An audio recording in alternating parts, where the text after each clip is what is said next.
Olá, queridos leitores, meus amigos, meus irmãos.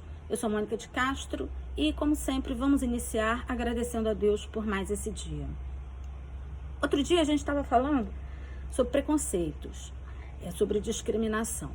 E hoje a gente vai focar numa questão numa questão mais específica, que é o preconceito religioso, a chamada intolerância religiosa, que nós vamos trazer para um lado mais positivo e chamar de diversidade religiosa. Nós somos um país de grande diversidade religiosa. Temos todo tipo de religião aqui que, em geral, convivem bem e pacificamente. Embora, muitas vezes, existam atos de discriminação, de intolerância.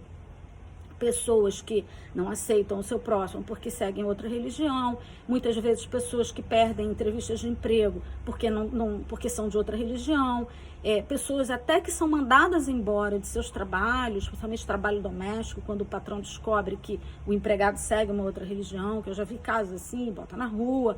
Enfim, existe esse tipo de discriminação que gera uma situação dolorosa, sofrida, principalmente no momento atual, que é o momento em que as religiões elas são chamadas a dar aos seus seguidores aquilo que eles precisam agora, que é o apoio, é a orientação, é o conforto. O papel da religião é nos religar a Deus, e a gente só se religa a Deus através do amor. E para a gente amar, a gente tem que amar qualquer pessoa, independentemente de qualquer coisa, independentemente, inclusive, da religião que ela segue.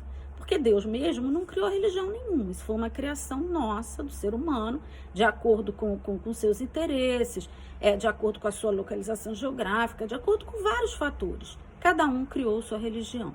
Mas Deus, tudo que acontece, óbvio que é pela vontade de Deus, permitiu para que as religiões elas pudessem efetivamente levar aos seus seguidores, aos seus discípulos, essa palavra de amor, como Jesus veio nos trazer, para que nós então conseguíssemos despertar essa amorosidade toda dentro de nós, expandirmos, amarmos a todos os nossos semelhantes como amamos a nós mesmos, como amamos a Deus, e assim prosseguirmos na nossa jornada rumo ao nosso estado interior de divindade. Todos um dia nos tornaremos deuses, né?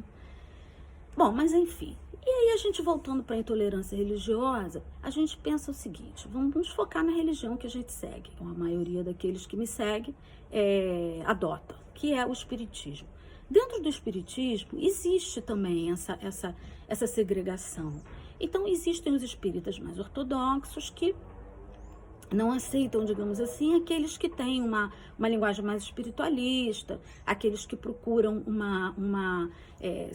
que inserem outros elementos em seus livros, ou em suas pregações, ou em suas doutrinas, as suas próprias casas espíritas. E dentro dessa segregação, dessa divisão entre os ortodoxos e menos ortodoxos, nós temos também outras vertentes, que muitos até nem chamam de espíritas. Temos umbandistas, candomblecistas e por aí vai, que também fazem parte desse segmento espírita, embora muitos queiram negar que fazem. Vamos nos ater, vamos pensar um pouco na Umbanda. As pessoas elas costumam discriminar, criticar e julgar aquilo que elas não conhecem.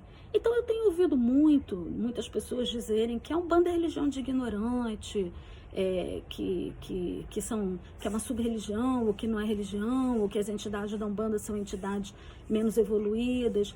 Isso, na verdade, não existe. Quem fala assim são pessoas que desconhecem, não têm o conhecimento necessário para poder julgar. Mesmo que a gente tenha o conhecimento necessário, a gente não deve julgar nem criticar ninguém. Mas, na verdade, a Umbanda, ela é uma religião voltada só para a caridade, para a prática do amor mesmo, para desenvolver no ser humano esse sentimento de caridade através do autoconhecimento. Então, eu sou umbandista e a gente investe muito no autoconhecimento. É preciso que as pessoas se conheçam, é preciso que elas consigam reavaliar suas atitudes, elas consigam fazer a sua reforma interior, para que assim a gente consiga botar isso para fora e praticar aquilo que nós viemos praticar no mundo, que é a caridade. Por quê? Fora da caridade não há salvação, né? Está lá no Evangelho. E nós seguimos o Evangelho de Jesus. Temos o elemento negro e o elemento índio, então é uma mistura desses três elementos. Agora, a Umbanda, ela já nasceu de um preconceito.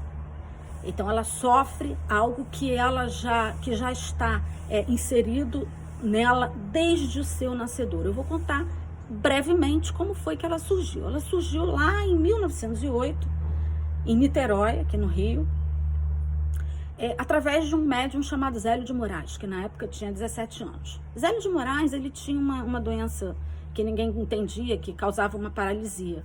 E um dia ele simplesmente voltou a andar.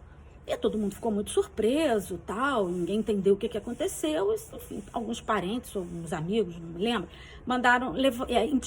recomendaram que ele fosse a um centro lá em Niterói. Eu acho até que era a Federação de Niterói, Federação Espírita, agora não me recordo muito bem. Mas era uma reunião espírita em Niterói. E ele foi.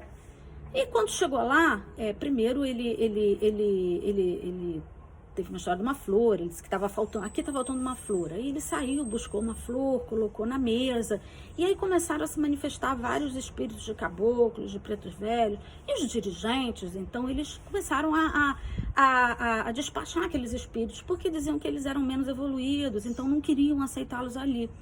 E Zélio de Moraes, então, ele incorporou um caboclo chamado Caboclo das Sete Encruzilhadas. O dirigente mandou ele subir, quis colocar ele para fora, tal, e aí naquela confusão toda, vamos resumir, ele falou assim, porque começaram a dizer que espíritos, por que espíritos menos evoluídos estavam, o que eles queriam ali, o que eles estavam fazendo ali, e aí Zélio de Moraes então falou assim, se nós somos, Zélio não, né, o caboclo, se nós somos menos evoluídos, então amanhã, a partir de amanhã eu vou ele não fundou, ele não criou, ele deu início a um novo movimento chamado Umbanda. E a partir dali, ele teve atendeu muita gente, teve muitos seguidores, fez muita caridade, e foi ali então que teve início esse culto com esse nome de Umbanda. De lá para cá, isso foi em 1908, muita coisa aconteceu, muita coisa modificou. Mas ela persistiu e foi ganhando mais adeptos e foi crescendo. E a coisa ganhou uma dimensão mesmo que se estabeleceu no país todo e principalmente aqui no Rio. Mas, enfim, com isso a gente vê que nasceu de um preconceito. Esse preconceito fez com que a Umbanda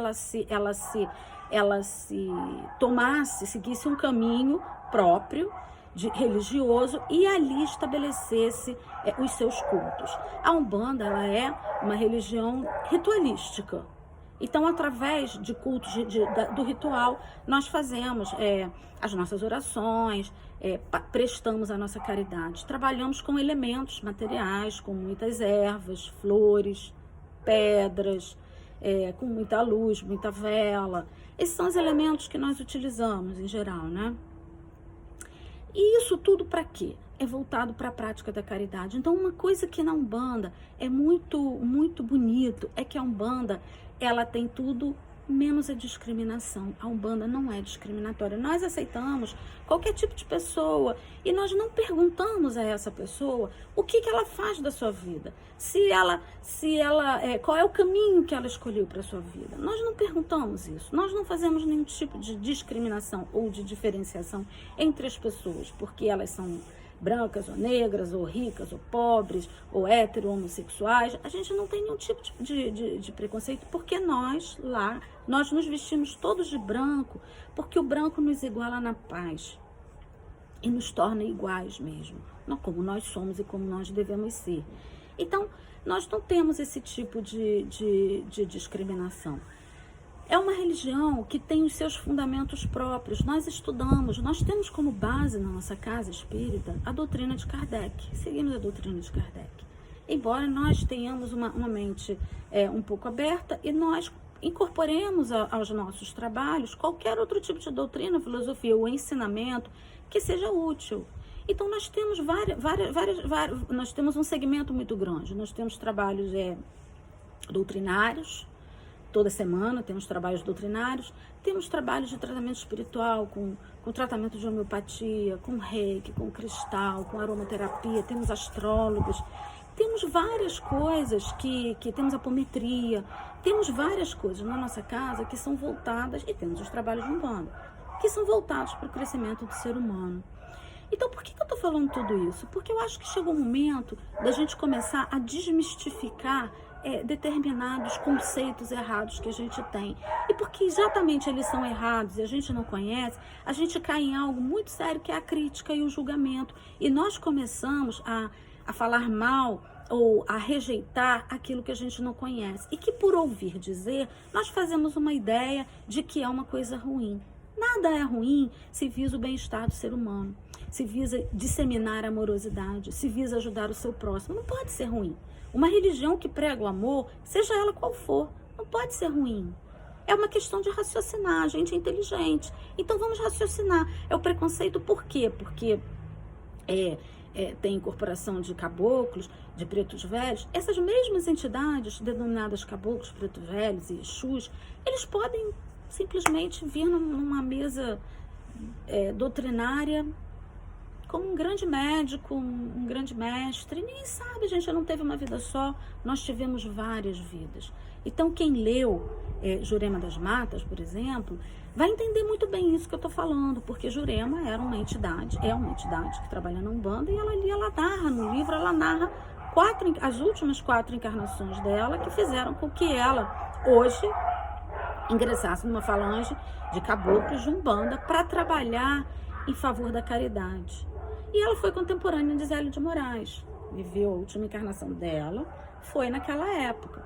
Então, toda a Umbanda mesmo, a essência da Umbanda, é a prática da caridade. Nós temos aquela coisa da luz divina, do amor ao próximo. Então, isso tudo é para que as pessoas consigam compreender e começar a modificar a sua forma de ver, a sua forma de encarar, a sua forma de criticar. Não vamos criticar aquilo que a gente não conhece, não vamos criticar nada. Mas se a gente quer ter uma opinião a respeito, porque nós temos direito de avaliar aquilo que é bom ou não para nós, mas para a gente fazer essa avaliação, a gente precisa conhecer. Então, por exemplo, eu não posso falar nada assim da religião islâmica porque eu não conheço. Então, não vou, porque o que todo mundo fala, eu vou repetir. Não, eu não conheço. Se eu quiser fazer uma avaliação, eu vou ter que estudar isso, vou ter que entender os fundamentos. E aí vou analisar os prós e os contras, porque como ninguém é perfeito, as religiões, elas são feitas por seres humanos, os seres humanos não são perfeitos. Então, as religiões não são perfeitas, não pela doutrina de amor, mas pela prática. Muitas vezes o ser humano ou se desvirtua ou tem lá os seus tropeços, o que é normal, porque as religiões também estão aqui para ajudar os seus praticantes a não tropeçar mais. Ninguém é perfeito. Então, isso é para a gente ver, para a gente pensar realmente se é legal a gente ter esse tipo de atitude discriminatória. Eu sou umbandista, nunca tive vergonha de falar isso. E na minha casa, nós prestamos a caridade sempre. Nós temos uma visão muito holística, a mente muito aberta, e nós queremos o bem de todas as pessoas. Então, qualquer pessoa que chegar lá, ainda que de outras religiões, vai ser muito bem atendida e muito bem recebida. E eu estou falando isso porque nós temos por hábito fazer muitas orações. E nós oramos muito pelo nosso país. E eu vou postar um vídeo daqui a um tempo, não sei se hoje ou amanhã, como exemplo do que nós fazemos, da forma como nós lidamos com toda essa situação e como nós oramos intensamente pelo nosso país e por outras situações, por tudo, nós oramos por tudo.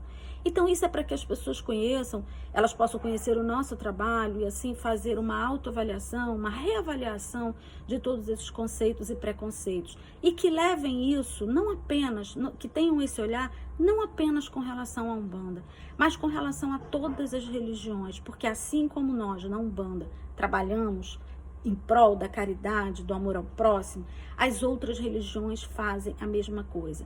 Então esse é o momento em que a gente precisa reavaliar essas coisas, esses nossos preconceitos, esses nossos julgamentos.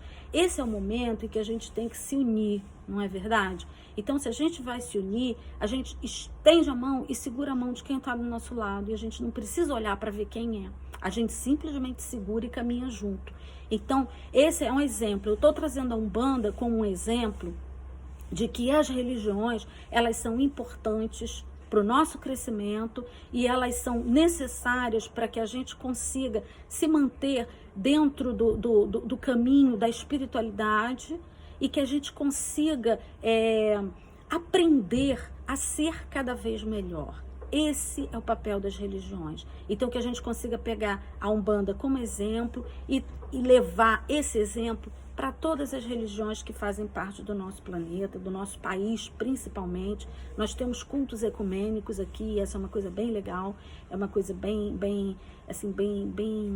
positiva, de algumas pessoas que já conseguem encarar a diversidade religiosa com naturalidade e com aquilo que tem que ser, né? Com amorosidade, com respeito.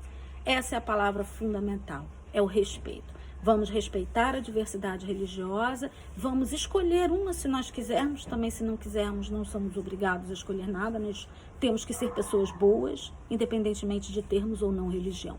Então é isso que eu estou trazendo para vocês. Eu vou postar o vídeo em breve, é um exemplo, eu espero que vocês gostem, eu espero que vocês me compreendam e eu espero que vocês reflitam e sigam realmente a religião maior, que é a religião do amor. Muito obrigada e um beijo a todos.